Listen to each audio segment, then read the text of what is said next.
अल्पवयीन मुलीच्या हत्येने शहरात खळबळ। खुनी समोर आल्यावर गावकरीच हादरले।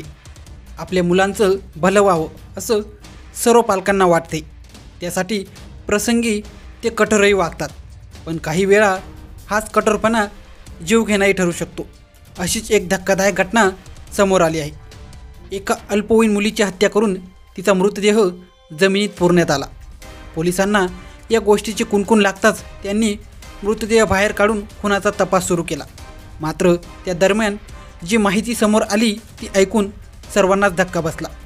त्या अल्पवयीन मुलीच्या हत्येसाठी दुसरं तिसरं कोणी जबाबदार नव्हतं, तर खुद्द तिच्या जन्मदात्या पित्यानेच तिची हत्या केली होती। हे ऐकून गावकऱ्यांना एकच धक्का बसला। सर्वत्र खळबळ माजली।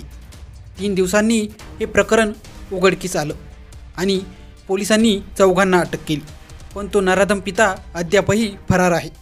पोलीस त्याची कसून चौकशी घेत आहेत। या प्रकरणी आत्तापर्यंत 4 आरोपींना अटक करण्यात आली आहे। त्यांनी दिलेल्या माहितीनुसार या कृत्यासाठी तिचे वडील जबाबदार आहेत, पण ते अद्यापही फरार आहेत। काही दिवसांपूर्वी पीडित अल्पवयीन मुलगी ही घरी नव्हती। ते पाहून तिचे वडील चांगलेच भडकले। ती घरी आल्यानंतर त्यांनी तिच्याशी वाद घातला। भांडण वाढतच गेले आणि दारूच्या नशेत संतापलेल्या बापाने रागाच्या भरात मुलीला एवढी जबर मारहाण केली की तिचा जीवच गेला। त्यानंतर आरोपी पित्यांनी गावातील ओळखीच्या 3-4 लोकांना बोलवून मृतदेह दफन केला। अखेर हे प्रकरण आता समोर आले आहे।